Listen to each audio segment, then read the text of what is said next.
오늘 말씀의 배경은 아수르 제국이 주는 위협 앞에 서 있는 남유다의 모습이에요. 나라가 전복될 수 있는 국가적 위기 앞에 서 있습니다. 여러분, 위기가 오면 진짜 밑바닥이 드러나는 법이죠. 남유다는 어떻습니까? 하나님을 찾지 않았어요. 뒤에서 몰래 애굽이랑 손잡으려고 잔머리를 굴렸습니다. 인간이 얼마나 철저하게 타락한 존재인지 여기서 여전히 드러나는 거예요. 그래서 오늘 말씀은 인간의 전적인 부패와 하나님의 주권적 은혜가 어떻게 충돌하는지를 똑똑히 보라라고 주시는 말씀이에요. 자, 15절을 봅시다. 유다 지도자들이 어둠 속에서 몰래 작당 모의를 하죠. 그러면서 뭐라고 합니까? 누가 우리를 보랴? 누가 우리를 아랴? 어처구니가 없죠. 여러분, 이거 어디서 많이 본 장면 아닙니까? 정확히 창세기 3장이에요.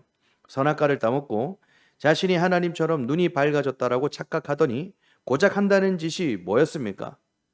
무화과 잎사귀로 치부 가리고 나무 뒤에 옹색하게 숨은 아담 꼴이잖아요. 자기가 선악을 판단하는 주인이 되니까 이제 창조주의 시선쯤은 가볍게 피할 수 있을 것이라고 믿었던 거예요.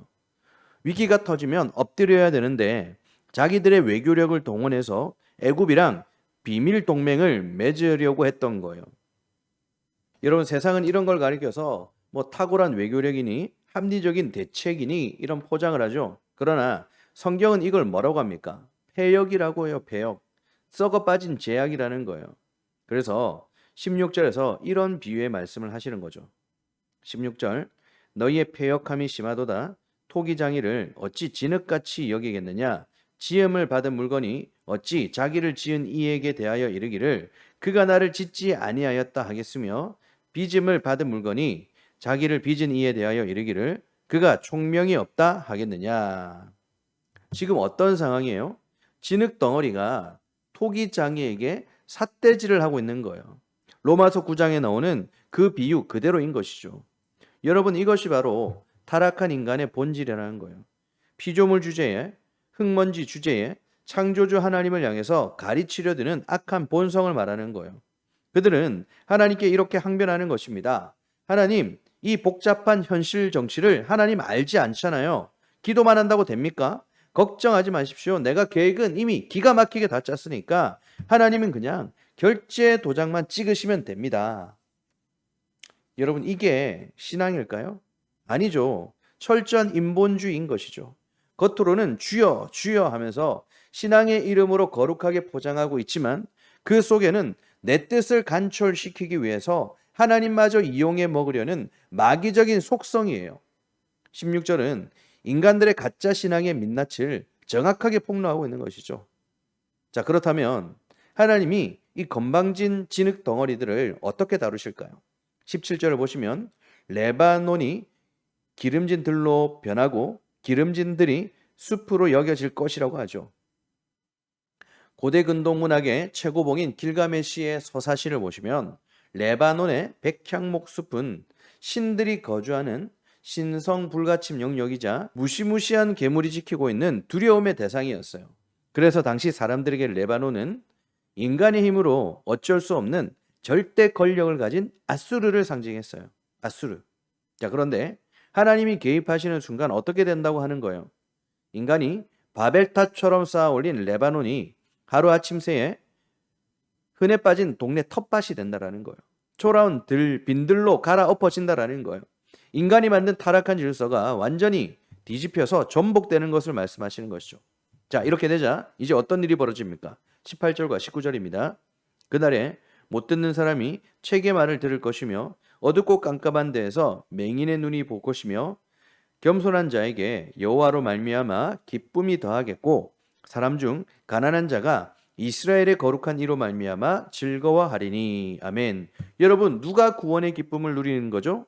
귀머거리가 듣고 맹인이 보는 거예요. 겸손한 자, 가난한 자가 이스라엘의 거룩한 이로 말미암아 즐거워 뛴다라는 것입니다.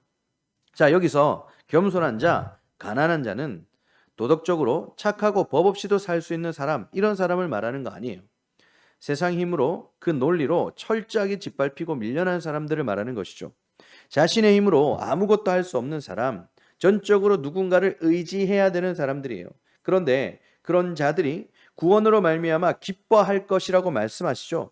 여러분, 이것은 하나님 앞에서 나는 영적으로 눈먼 영적 소경입니다. 이 두 손 두 발을 다 든 자들을 얘기하는 거예요. 여러분, 기독교의 구원은요, 할 수 있습니다, 볼 수 있습니다라고 하는 자들에게 주어지지 않아요. 요한복음 9장을 보세요. 예수님께서 맹인을 고쳐주시면서 바리새인들에게 뭐라고 하셨습니까? 너희가 맹인이었으면 차라리 죄가 없었을 텐데 본다고 하니 너희 죄가 그대로 있는 것이다. 지금 똑같은 원리로 말하는 거죠. 자기가 철저하게 무능한 흙먼지에 불과하다라는 것을 인정하는 자, 그 철저한 자기 부인의 밑바닥에 납작 엎드린 사람, 바로 그 사람 위에만 십자가의 은혜가 덮이는 거예요. 반대는 어떻습니까? 내 힘과 지혜 믿던 강푸한 자들, 하나님 우습게 알던 자들, 자기 기준으로 남을 정죄하기 바빴던 자들, 20절, 21절을 보십시오. 단 한 번의 예외도 없어요. 하나님의 철대를 맞고 그 자리에서 흔적도 없이 증발해 버리는 거예요. 소멸했어요. 이게 바로 하나님의 방식이라는 거예요. 이제 이사야는 이 놀라운 구원의 원리를 설명하기 위해서 조상들을 소환하게 됩니다. 22절입니다. 그러므로 아브라함을 구속하신 여호와께서 야곱 족속에 대하여 이같이 말씀하시되 야곱이 이제는 부끄러워하지 아니하겠고 그의 얼굴이 이제는 창백해지지 아니할 것이며. 아멘. 여러분, 이 짧은 구절 안에 성경 신학적 무게가 담겨 있어요. 보통 성경에서 구속했다라는 말은 어떤 의미예요? 이스라엘 백성을 애굽의 종살이에서 건져낼 때 사용된 단어였잖아요.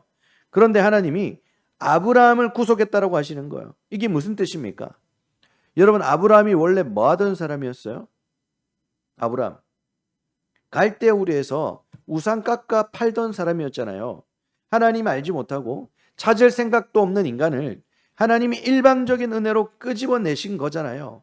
즉, 구원이라는 것은요, 우리의 됨됨이를 보시고 주어지는 게 아니라는 거예요. 100% 하나님의 일방적인 선택, 은혜의 언약이라는 거예요. 오늘 말씀은 아브라함을 구속하신 하나님의 은혜가 지금 아수르가 무서워서 벌벌 떨며 온갖 인간적인 꼼수를 부리던 저 야곱들, 그 사기꾼 같은 야곱의 수치를 싹 다 끝내주시겠다라고 선언하시는 거예요.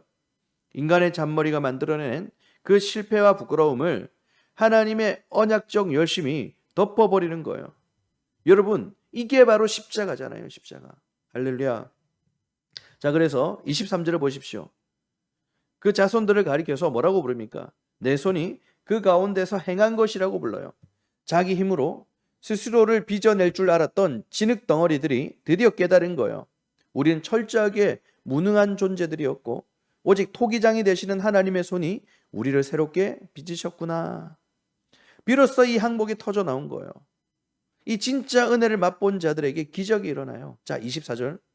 마음이 혼미하던 자들도 총명하게 되며 원망하는 자들도 교훈을 받으리라 하셨느니라. 영적 치매에 걸려서 자기가 똑똑한 줄 알고 창조주 하나님을 향해 삿대질하고 원망하던 자들이 십자가의 그 압도적인 은혜 앞에 서니까 자기 자아가 산산조각이 나버린 거예요. 비로소 꺾이는 거예요. 그리고 진짜 진리 앞에 무릎 꿇고 순종하게 되는 것이죠. 말씀을 맺겠습니다. 오늘 말씀은 착하게 살아라, 그래야 복 받는다, 이런 윤리 도덕을 가르치는 내용이 아니죠. 오늘 본문은 정확하게 보여줍니다. 인간이란 존재가 구원에 있어서 얼마나 철저하게 무능한지, 그리고 스스로 하나님의 자리에 기어 오르려는 그 마귀적인 본성이 얼마나 지독한지를 폭로당하고 있어요. 하지만 동시에 그 칠흑 같은 절망과 맹인된 상태를 뚫고 들어오셔서 기어이 당신의 백성을 건져내시고 새롭게 빚어내시는 하나님의 그 주권적인 은혜, 바로 십자가를 선포하는 완벽한 구속의 드라마를 우리에게 보여주시는 거예요. 여러분, 이 압도적인 현실을 깨달을 수 있길 바랍니다. 내 힘 의지하지 말고 철저한 자기 부인의 자리로 내려갈 수 있길 바랍니다.